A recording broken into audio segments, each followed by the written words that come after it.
Come on, Erica. Wow, what an entrance, right? Okay. My name's Erica, and I'm a digital learning geek. And I'm here to tell you a story about a racehorse and a donkey. But before that, I'd like you to meet someone. This is Isla. Isla's 6 years old, and she goes to a great school. Her teachers use a blend of experiential learning and education technology, so her and her fellow students really feel the impact of the curriculum that they're studying. Homework is adaptable, which means it changes based on how Isla gets on at school that day. It's digital, so they can play around in the background to make sure that works for her. Isla gets excited when she talks to her mum about all the different programs on her computer that she uses on a day-to-day basis, because this helps her make sense of the world and the education that she's studying. She particularly likes it when she puts on her virtual reality headset and she's whisked away to other places in the universe. How amazing is that? Unsurprisingly, this immersive nature of learning technology is super, super interesting with all of the students in the school, and it's very, very popular. Now, unfortunately, that isn't actually Isla's experience. Instead of putting on a virtual headset and being whisked off to meet different people and different animals, she's given a dusty textbook with crinkled pages and doodles all over the inside. Homework is paper-based, and it gets ripped in school bags. Isla's in a class with 35 other students and only one teacher who does their best to keep up and get through the curriculum and the work.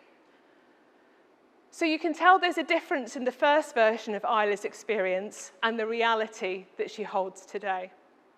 But why is this so important, and why am I bringing this idea worth sharing to you? Well, according to the World Economic Forum, 65% of school kids aged between 5 and 11 in school right now will go into a job that doesn't even exist yet. Just wrap your head around that. 2 out of 3 children will go into a vocation or study or job that we don't know about. So we need to raise the bar on skills to make sure we're readying the workforce of the future. And one of the best ways to do that is interactive learning technology. But we've gone through the pandemic, and we've looked to our educators to make sure they can keep our children in school where possible. Homeschooling's happened, and actually there's a real place to understand and empathise with our teachers, our lecturers, and our tutors. Because if you poll them, they'll say that many didn't get a lot of support in coaching and teaching and training to be able to use educational technology during this period.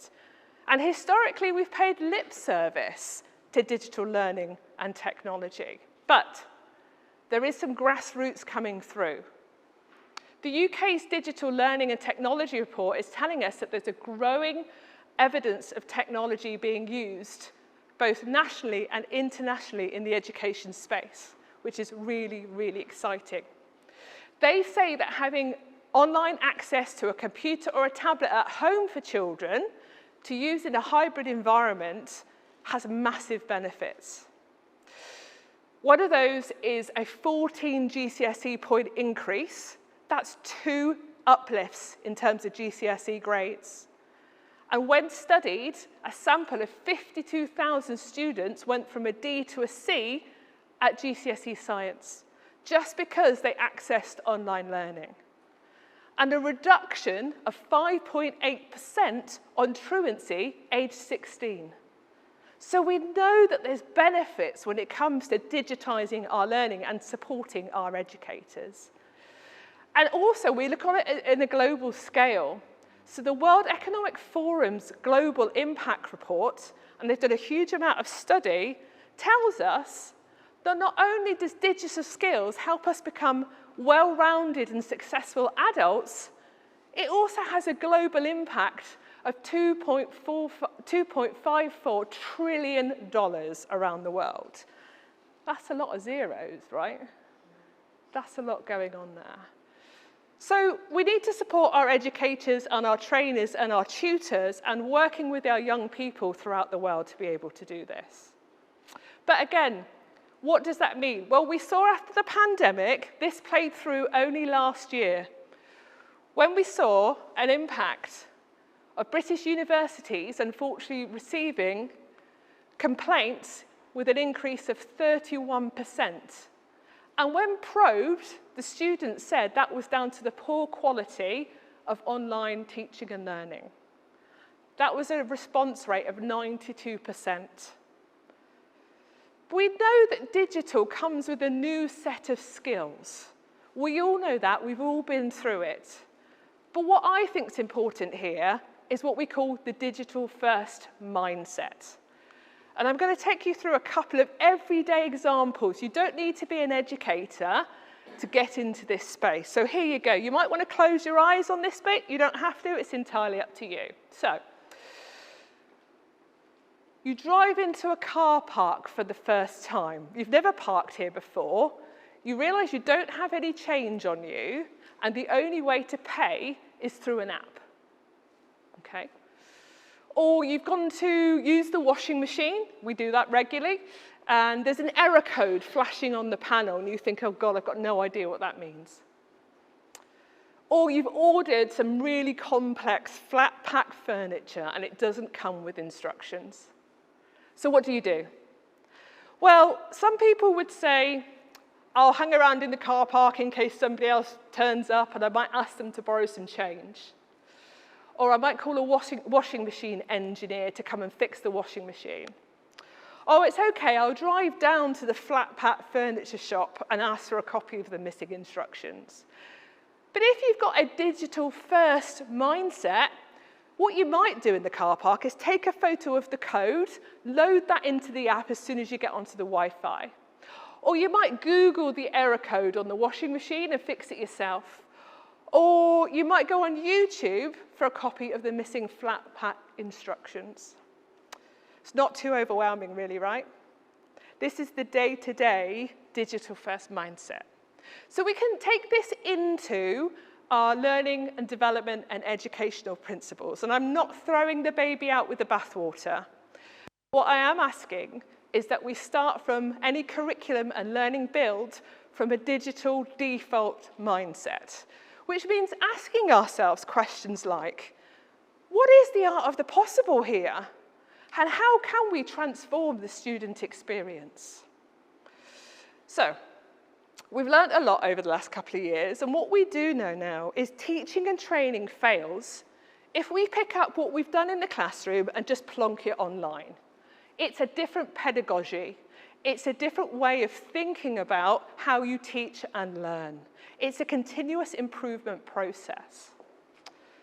So what we're thinking about here, and I floated the idea of a story of a racehorse and a donkey at the beginning, is comparing immersive learning technology to sitting in a classroom all day, every day in an in-person space.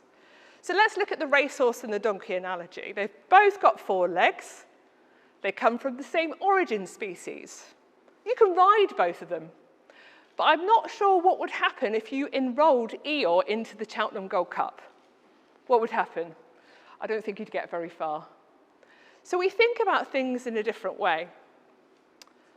It's important to recognize that curriculum is no longer king.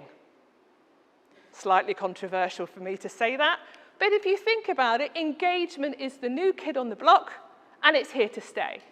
If you're not engaging your learners in every single part of their educational journey, you might as well not have any contact, and you might as well not have any content. And the best way to interact and engage with people when they're learning is through immersive, interactive digital technology and great teaching and facilitation. Post-pandemic, learners are expecting personalization. They're expecting to be able to pick what works for them and curate that for their own careers.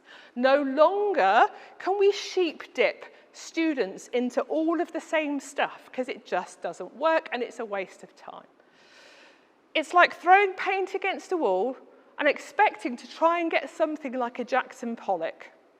You might get something potentially that looks something similar, but actually you might just get a load of paint and patterns on the wall.